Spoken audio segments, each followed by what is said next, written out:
Hello, good morning, जोहार। मैं राजू और आप देख रहे हैं 24 झारखंड न्यूज। चलिए जानते हैं झारखंड की आज की 25 मुख्य बड़ी खबरों को। ईद से पहले पुराना बाजार मस्जिद रोड की 11 दुकानों में लगी आग, 10 लाख का नुकसान।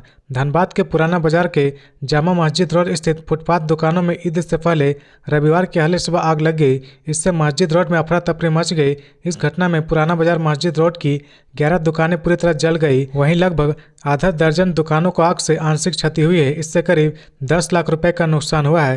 शुरुआत में कुछ दुकानों से धुआं निकलता देख स्थानीय लोगों को आग लगने की जानकारी मिली। लोग कुछ कर पाते इससे पहले दुकानों में लगी आग भड़क गई। देखते ही देखते कुछ दुकानों में लगी आग दूसरी दुकानों को भी अपनी चपेट में लेने लगी। सूचना बैंक मोड़ थाना व अग्निशमन विभाग को दी गई। मौके पर पहुंचे अग्निशमन विभाग के 2 दमकल ने आग पर काबू पाया। आग लगने के कारणों का पता अब तक नहीं चल पाया है। धनबाद के पुराना बाजार मस्जिद रोड की दुकानों में लगी आग की घटना में 11 दुकानें में रखा लगभग 10 लाख रुपए की संपत्ति जलकर खाक हो गई है। चश्मा, घड़ी, कोल्ड ड्रिंक, मनिहारी, लॉकेट, कड़ा आदि की दुकानों में आग लगी थी।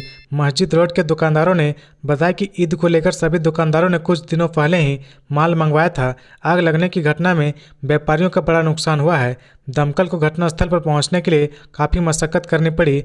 मस्जिद रोड तक पहुंचने का रास्ता काफ़ी संकरा है। इस वजह से जिला अग्निशमन पदाधिकारी लक्ष्मण प्रसाद रविवार को दिन में पुराना बाजार मस्जिद रोड पहुंचकर आग लगने की घटना की जांच की। इस दौरान आग से प्रभावित दुकानदारों से पूछताछ की गई। स्थानीय लोगों का भी बयान लिया गया है। चंपई सोरेन को भी जाना पड़ सकता है होटवार जेल। बाबूलाल ने क्यों कहा, ऐसा जानिए।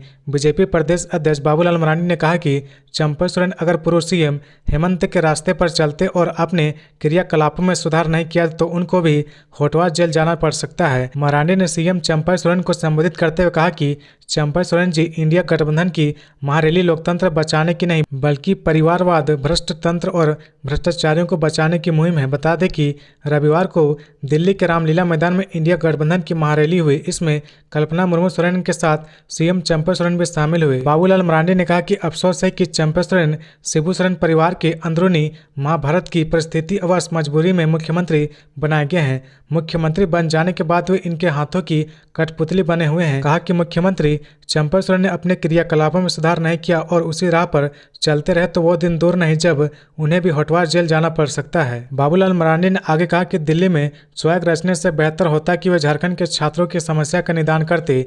जेपीएससी, जेएसएससी परीक्षा में धांधली करने वाले लोगों के साथ सख्ती बरते, उन्हें जेल भेजते, राज्य की मरणोपरांत कानून व्यवस्था की समीक्षा कर उसे सुदृढ़ करते। लेकिन वे भी हेमंत सोरेन के नक्शे कदम पर चलने का ही काम कर रहे हैं। मैथन बॉर्डर पर 20,35,000 की चांदी जब्त, 3 हिरासत में। झारखंड पश्चिम बंगाल सीमा पर मैथन पुलिस ने गुप्त सूचना के आधार पर रविवार को एक कार से लगभग 36 किलो चांदी बरामद किया है। कार में सवार 3 लोगों को पुलिस ने हिरासत में ले लिया है। बताया जाता कि कार पर सवार लोग चांदी को लेकर हजारीबाग जा रहे थे। हजारीबाग में चांदी की डिलीवरी किसे देनी है, इस संबंध में पुलिस को उनसे पूछताछ कर रही। पश्चिम बंगाल की राजधानी कोलकाता से 36 किलो 360 ग्राम चांदी लेकर कार बीएम से प्रदीप मंडल, संजू नामकर व विक्रमजीत राय हजारीबाग जा रहे थे। सबसे पहले पुलिस को जानकारी मिल रही है कि किसी बड़े आभूषण कारोबार के पास से ये लोग चांदी लेकर जा रहे थे। चांदी को कार के पीछे सीट में करीब आधा दर्जन से अधिक पैकेट व बंडल बनाकर रखा गया था। गुप्त सूचना के आलोक में मैथन ओपी प्रभारी अकृष्ट अमन के नेतृत्व में गठित टीम एवं बॉर्डर पर तैनात केंद्रीय रिजर्व पुलिस बल सीआरपीएफ के जवानों ने इन्हें पकड़ लिया है। डंडा अधिकारी की उपस्थिति में कार से बरामद चांदी को जब्त किया गया है। जब्त की गई चांदी का अनुमानित मूल्य करीब 20,35,000 रुपये बताया जा रहा है। खबरों में आगे बढ़ने से पहले अगर अभी तक आपने इस चैनल को सब्सक्राइब नहीं किया तो प्लीज सब्सक्राइब कर ले, जिससे झारखंड की हर छोटी सी बड़ी खबर की अपडेट आप तक पहुंचता रहे। जेपीएससी प्रारंभिक परीक्षा में धांधली के विरोध में झारखंड बंद करेगा यूथ एसोसिएशन। जेपीएससी प्रारंभिक परीक्षा में हुई धांधली के विरोध में झारखंड यूथ एसोसिएशन झारखंड बंद का आयोजन करेगा। इसके लिए तैयारी आरंभ कर दी गई है। एसोसिएशन ने कहा कि जल्द ही झारखंड बंद की तिथि की घोषणा कर दी जाएगी। साथ ही एसोसिएशन ने कहा कि झारखंड में जेपीएससी व जेएसएससी भ्रष्ट व्यवस्था की महत्वपूर्ण अंग बन चुके हैं। इसमें अचानक बदलाव या सुधार संभव नहीं है। इसके लिए एक लंबी लड़ाई लड़नी पड़ेगी। इसके लिए राजनीति तैयार की जा रही, छात्रों से इसके लिए संपर्क किया जा रहा है। एसोसिएशन ने कहा कि 11वीं जेपीएससी प्रारंभिक परीक्षा अनियमितता व गड़बड़ी को देखते हुए 1 अप्रैल को शांतिपूर्ण तरीके से जेपीएससी कार्यालय घेराव की घोषणा की गई थी, लेकिन कुछ कारणों से इसे स्थगित किया जाता है। कहा कि आदर्श चुनाव आचार संहिता के कारण प्रशासनिक अनुमति नहीं मिलने के कारण राजनीतिक दलों के प्रतिनिधि द्वारा माहौल बिगाड़ने की आशंका और आंदोलन में भाग लेने वाले अभ्यर्थियों मुकदमा व कार्रवाई की आशंका को देखते हुए आंदोलन को कुछ समय के लिए स्थगित किया गया है। एसोसिएशन ने कहा कि लोकसभा चुनाव के तुरंत बाद जेपीएससी और जेएसएससी के तमाम परीक्षार्थी व छात्रों द्वारा संयुक्त रूप से संपूर्ण झारखंड बंद किया जाएगा। इसी बीच सभी 24 जिलों में जन जागरण अभियान चलाया जाएगा, साथ ही रोजगार आंदोलन तेज किया जाएगा। इसकी जानकारी इमाम शफी झारखंड यूथ एसोसिएशन के नेता ने दी है। सीपीआई ने झारखंड के 4 लोकसभा सीटों पर उम्मीदवारों का किया ऐलान। भारतीय कम्युनिस्ट पार्टी ने झारखंड के 4 सीटों पर उम्मीदवारों का ऐलान कर दिया है। झारखंड के 14 लोकसभा सीटों में से 4 पर सीपीआई चुनाव लड़ेगी। लोहरदगा से महेंद्र उरांव, पलामू से अभय भूइयां, चतरा से अर्जुन कुमार और दुमका से राजेश कुमार के नाम पर मोहर लगी है। भारतीय कम्युनिस्ट पार्टी राज्य कार्यालय से पहली सूची की घोषणा रविवार को की है। पार्टी के राज्य सचिव महेंद्र पाठक और पार्टी के अन्य नेताओं ने रविवार को एक बैठक कर उम्मीदवारों के नाम की आधिकारिक घोषणा की है। एनडीए ने प्रदेश की 14 लोकसभा सीट पर उम्मीदवारों का ऐलान कर चुकी है। लोहरदगा से बीजेपी ने समीर उरांव को उम्मीदवार बनाया है। इंडिया गठबंधन ने लोहरदगा से सुखदेव भगत को चुनावी मैदान में उतारा है। अब सीपीआई ने भी लोहरदगा लोकसभा सीट पर महेंद्र उरांव को उम्मीदवार घोषित कर दिया है। वहीं चतरा लोकसभा सीट पर एनडीए की ओर से कालीचरण सिंह प्रत्याशी हैं। सीपीआई ने चतरा से अर्जुन कुमार को उम्मीदवार बनाया है। दुमका से बीजेपी ने सीता सोरेन को टिकट दिया। सीपीआई ने राजेश कुमार को दुमका से प्रत्याशी बनाया है। डकैती मामले में 4 आरोपी गिरफ्तार, 1,03,500 रुपये नकद के साथ बाइक बरामद। गिरिडीह पुलिस ने खस्सी व्यापारी हेमलाल मंडल के घर पर हुए डकैती के मामले में 4 आरोपियों को गिरफ्तार कर लिया है।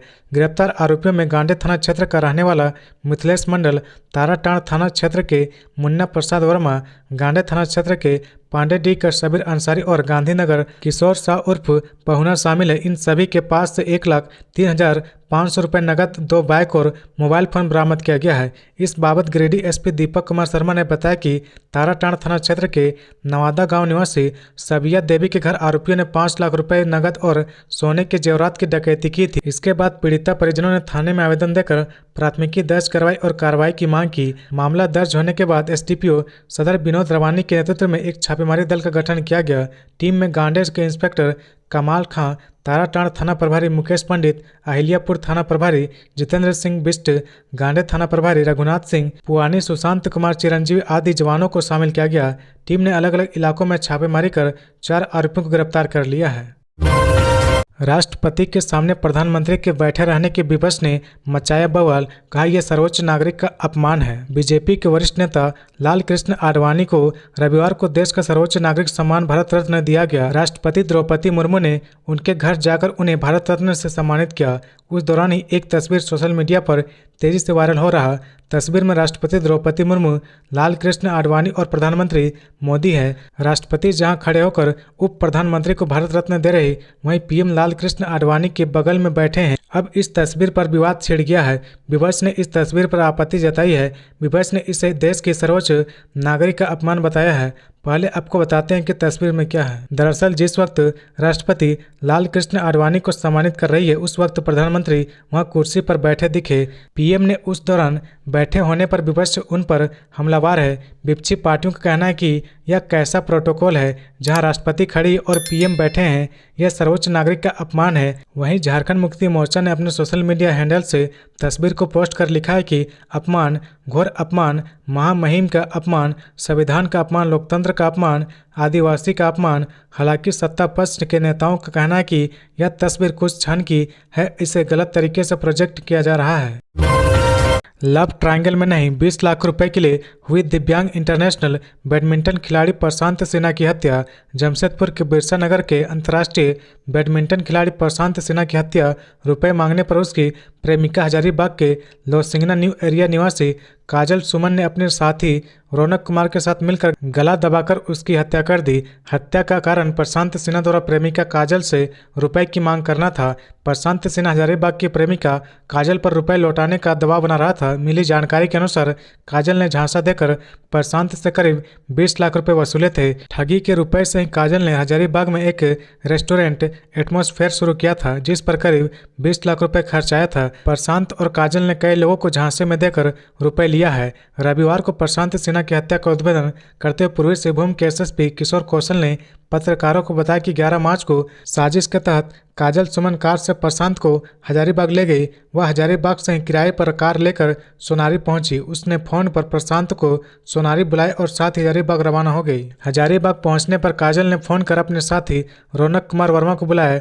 रौनक स्कूटी से मौके पर पहुंचा। इसके बाद दोनों रौनक कुमार वर्मा के खटाल पर पहुंचे। वहां रुपए को लेकर काजल और प्रशांत के बीच विवाद हो गया। इसके बाद रौनक और काजल ने गला दबाकर प्रशांत की हत्या कर दी। हत्या करने के बाद उसके शव को बोरा में बंद कर स्कूटी से छड़वा पुल के नीचे फेंक दिया। उन्होंने बताया कि 12 मार्च को प्रशांत की बहन ने बिरसा नगर थाने में गुमशुदगी का साना दर्ज कराया था।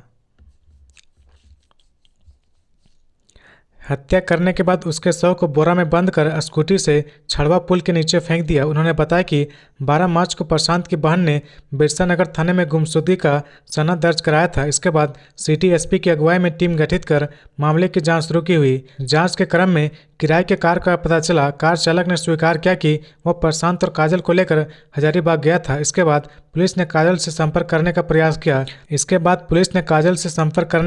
किया। लेकिन काजल ने पहले तो पुलिस को बरगलाने का प्रयास किया। ठुल्लू महतो को हराने के लिए कांग्रेस के समर्थन से लोकसभा चुनाव लड़ने को तैयार है सरयू रॉय।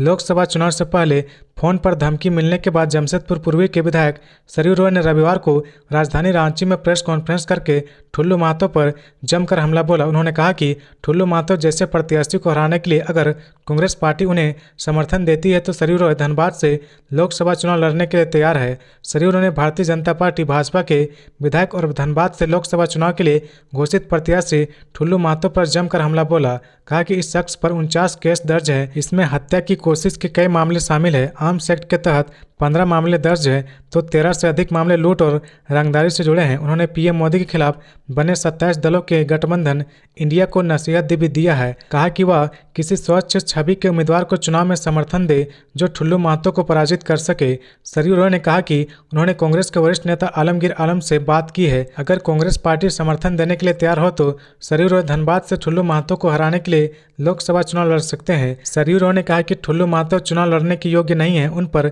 कुल 49 मामले दर्ज हैं। इनमें 4 मामले में उनको सजा हो चुकी है। सुप्रीम कोर्ट के फैसले का हवाला देते हुए झारखंड विधानसभा के निर्दलीय विधायक ने कहा कि अगर एक अभियुक्त पर एक से ज़्यादा मुकदमा हो तो सारे सजा की अवधि को जोड़कर जनप्रतिनिधित्व कानून लागू होगा। ऐसे में इनकी सजा 4.5 साल हो गई है।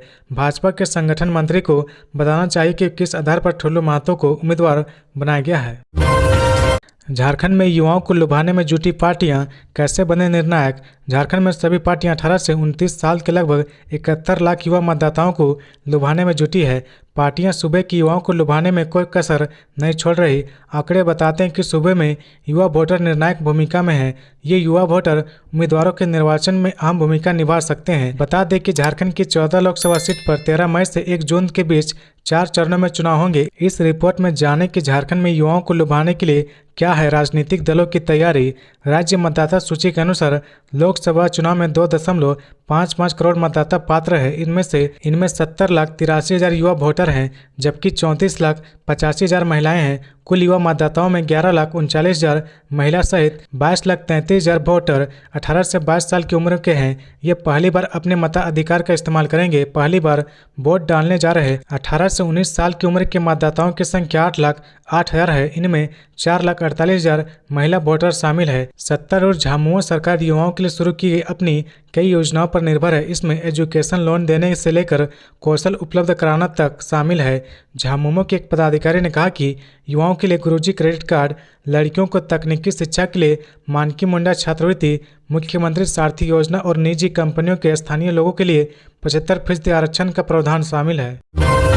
लोबिन हेम्ब्रोम ने कहा, जनता चाहेगी तो राजमहल से निर्दलीय चुनाव लड़ने पर करूंगा विचार। झारखंड मुक्ति मोर्चा के विधायक लोबिन हेम्ब्रोम राजमहल लोकसभा सीट से निर्दलीय चुनाव लड़ेंगे। दरअसल लोबिन हेम्ब्रोम अपने बगावती रवैये की वजह से अक्सर विवादों के घेरे में रहते हैं। इस बार भी उन्होंने बगावती सुर छेड़ दिया है। लोबिन लोकसभा चुनाव लड़ने के मूड में नजर आ रहे। वो राजमहल सीट पर अपने दावेदारी पेश कर रहे, लेकिन लोबिन हेम्ब्रोम का कहना है कि निर्वाचन क्षेत्र में मौजूदा सांसद विजय हांसदा के प्रति नाराजगी है। यदि उनको टिकट मिला तो पार्टी को नुकसान होगा। बातचीत में लोबिन हेम्ब्रोम ने कहा कि लोकसभा चुनाव लड़ने की बात पर हामी भरी है। उन्होंने कहा कि वह बीते एक सप्ताह से राजमहल लोकसभा क्षेत्र घूम रहे। वह राजमहल के विभिन्न इलाकों में लोगों से मिलकर उनकी राय ले रहे। उनका कहना है कि इस बार राजमहल की जनता उन्हें उम्मीदवार के रूप में देखना चाहती है, इसलिए वे राजमहल सीट पर अपनी दावेदारी पेश कर रहे। गौरतलब है कि राजमहल एसटी आरक्षित सीट है जो इंडिया गठबंधन के पाले में थी। झामुमो के विजय हांसदा राजमहल संसदीय क्षेत्र का प्रतिनिधित्व कर रहे थे। विजय हांसदा को लेकर लोबिन हेम्ब्रोम ने कहा कि राजमहल लोकसभा सीट में उनकी छवि एक नेता के रूप में नहीं बल्कि व्यवसाय के तौर पर है। उन्होंने कहा कि क्षेत्र के लोगों में उनकी पहुंच ना के बराबर है। इस बार विजय हांसदा को टिकट दिया गया तो लोगों को में नाराजगी देखने को मिलेगी। जामताड़ा में अवैध शराब फैक्ट्री का भांडाफोड़। रांची एक्साइज इंटेलिजेंस की कार्रवाई में हजारों लीटर शराब व स्प्रिट जब्त। रांची एक्साइज इंटेलिजेंस विभाग ने जामताड़ा में अवैध शराब फैक्ट्री का भांडाफोड़ किया है। रांची एक्साइज विभाग ने ज्वाइंट कमिश्नर गजेंद्र सिंह, संथाल परगना क्षेत्र के डिप्टी कमिश्नर उत्पाद मनोज कुमार और धनबाद जोन के असिस्टेंट कमिश्नर संजय मेहता की अगुवाई में जामताड़ा थाना क्षेत्र के सुपाईडीह गाँव में कई जगहों पर छापेमारी की गई है। इस दौरान टीम ने शराब के अवैध कारोबार के स्थानीय सरगना मनोज मंडल व पूर्व मुखिया लखींद्र मुर्मू को गिरफ्तार कर लिया है। छापेमारी के दौरान पुलिस ने सुपाईडीह गांव के हुड़ाल बेड़ा टोला में पूर्व मुखिया लखींद्र मुर्मू के घर से हजारों लीटर तैयार विभिन्न ब्रांड के शराब जब्त किए हैं। इसके अलावा हजारों लीटर कच्चा स्प्रिट भी दर्जनों ड्राम में मिले हैं। इसे जब्त कर वाहनों से जामताड़ा उत्पाद विभाग ले जाया गया। एक्साइज इंटेलिजेंस विभाग को जामताड़ा में अवैध शराब बनाए जाने की सूचना मिली थी। टीम बनाकर इसकी जांच की गई तो सभी सूचनाएं सही पाई गई।